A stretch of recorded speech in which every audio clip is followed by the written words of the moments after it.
being shy is not a bad thing, and I don't want you to like hate yourself for being shy. Buddy, I can't play fetch right now. So Milo's favorite new hobby is playing fetch. He's just discovered like if I throw a toy and if he brings it back, that means that I'll throw it again. I can't play fetch. Welcome back.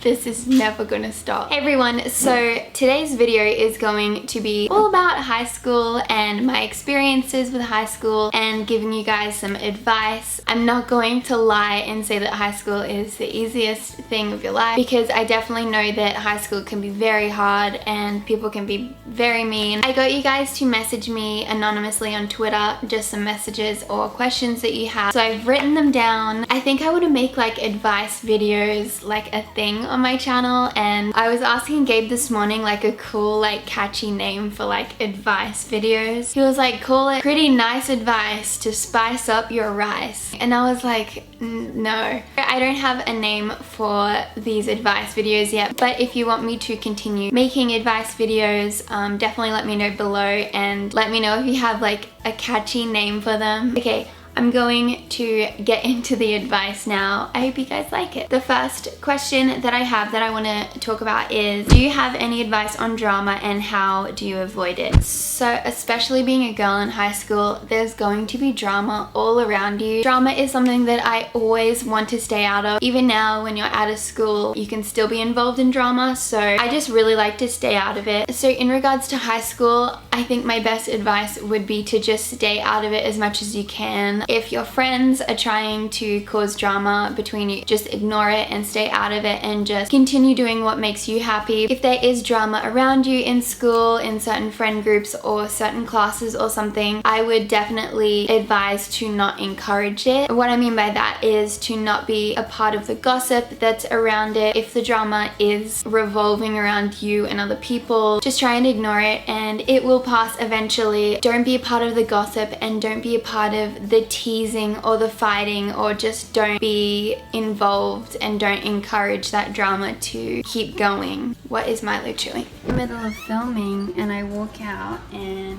Milo, what have you done, buddy? Now you look so innocent. He really likes to just go ham at his water bowl.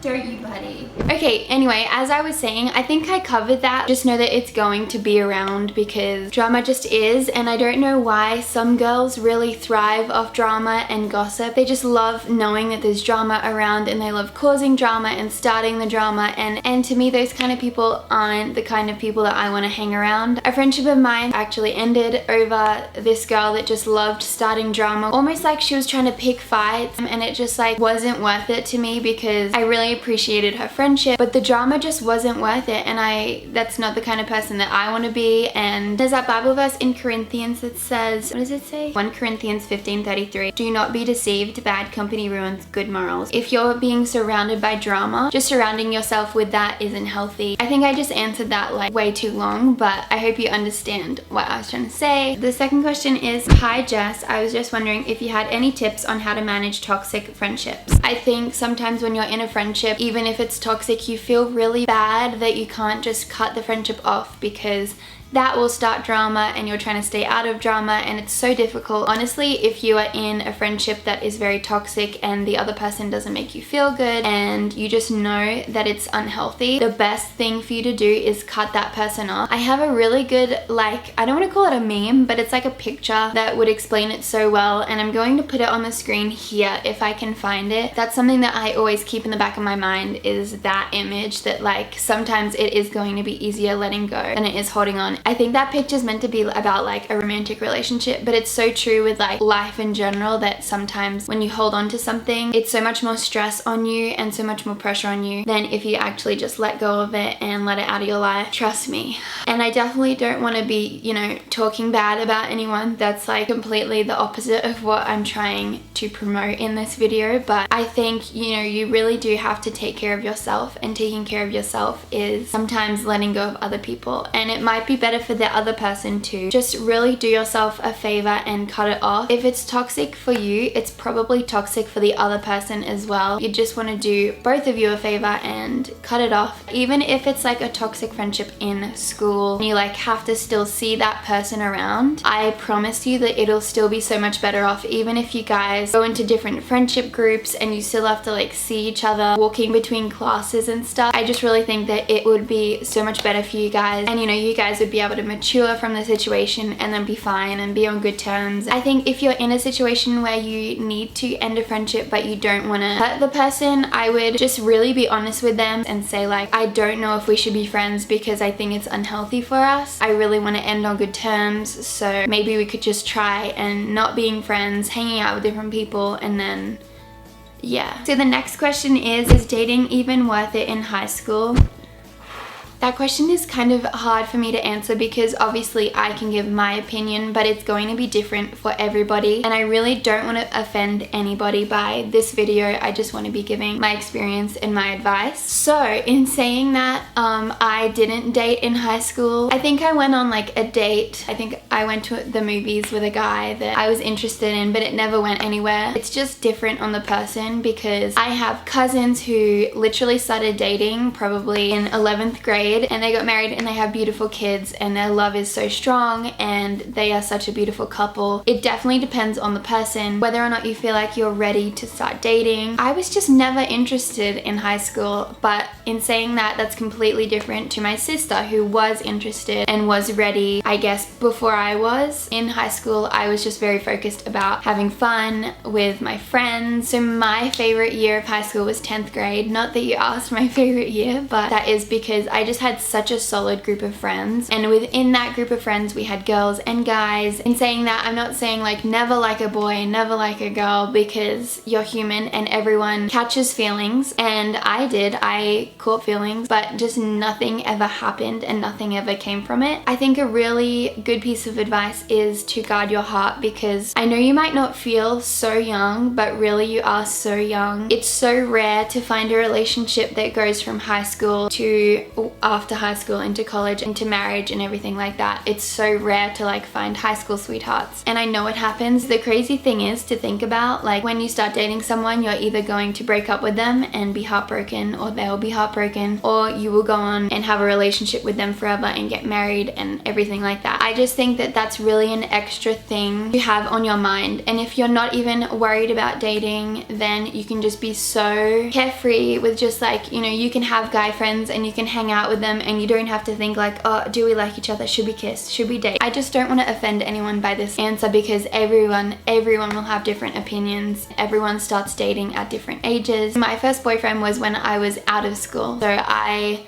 never had to go through like really messy breakups or anything like that. I never had the mindset of just to like date just to date, and I know that a lot of people will go through that and will see everyone else dating and being like, wow, I'm left out, I need to date someone. This is also a question that I could just have a whole separate video about and talk about for an hour. Just guard your heart, especially in high school, because you are so young. I know when you're in high school and you're in 10th grade and you're in 9th grade, you feel old enough and you feel ready to date, but just be so careful if you are ready to date and if it's okay with your parents and everything and you do start dating. I don't know, I don't want to sound like a mother. The last thing that I'll say about dating in high school is that you change so much. The years that you're in high school, you change so much and you grow as a person, and your body changes and what you like changes, and maybe what you like in a person changes. And you might start dating someone in 8th grade and get along so well and have the same interests. You might think that you're just gonna get along forever and get married. Then maybe by 11th grade, you've both kind of grown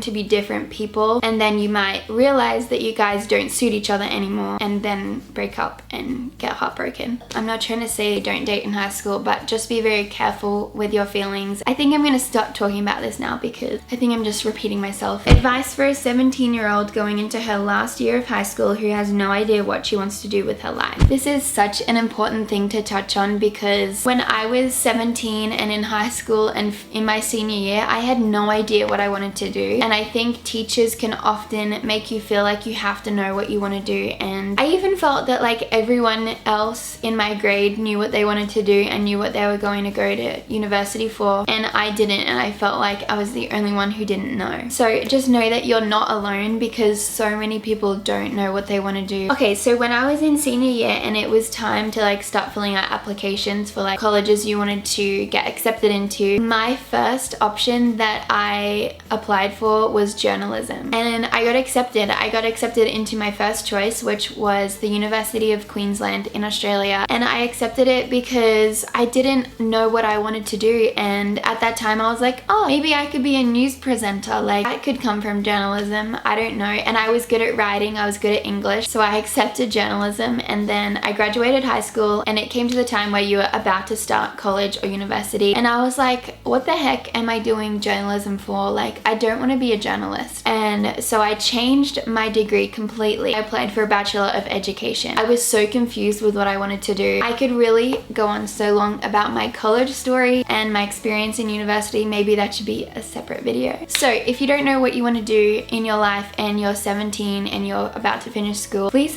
do not stress about it. Take your time with it. My advice would be to pick something that you love doing, that's your hobby, that you just love to do all the time, and research the different careers that can come from that thing. Whether it's like, oh, I love photography, and then just research like a bunch of careers that could come from being a photographer. If you're really stuck, I would just ask God to show you kind of where He wants you to be. Okay, so my next question is, I am a very shy person and I struggle to be social sometimes. How do you get the confidence to talk to a group of people or a person? I remember reading this message when I got it, and I read it to Gabe and his cousin who was staying with us. I just read it out loud and I said, you know, what would you guys say to someone who's really struggling and they feel like they're really shy and that they can't talk to anyone? First of all, I want to say that being shy isn't a bad thing. Being shy is not an insult. That's a part of who you are. So I really want you to know that like being shy is not a bad thing, and I don't want you to like hate yourself for being shy. But in saying that, you can definitely grow from that. Something that we talked about last night was getting a part-time job. Gabe's cousin actually suggested like something that is so helpful is if you get a job in customer service or as a waiter or a waitress somewhere where you are forced to talk to people. When I was in high school, the job that I had all throughout high school was at a pizza store, and it was doing customer service. So I would be the girl that's at the counter taking everyone's orders, answering the phone. I know that when I started working there, I was probably such a shy little like 15-year-old girl. It really teaches you how to talk to people, on the phone, how to small talk to people. That's one thing that I really took away from it, was just how to start a conversation with anyone. Whether it was like, hey, how are you? Like, how was your day today? Isn't the weather beautiful? Or I don't know, like, are you watching the football game tonight? And I know that might be so scary at the start, but because you're forcing yourself to talk to people, I promise you it will pay off. Another thing is like the fake it till you make it saying. I think that when I was younger, I was so nervous to do speeches in front of my class, and then I was just like, you know what, I just need to like pretend that I'm so confident doing speeches. I don't know where it came from, but I just got so confident doing speeches that I ended up just wanting to go first and wanting to get it done. How I got confident doing speeches was telling myself that I was confident and pretending that I was confident doing it, and then I became confident doing it. I would just start out with finding small things that you can talk to people about. Like if you're at school and you're at your locker and someone is next to you that you want to start a conversation with, you could just be like, hey, like, how was your weekend? Even if that's it, then like you're like, okay, great, I've done that. Next time I can talk a little more. Gradually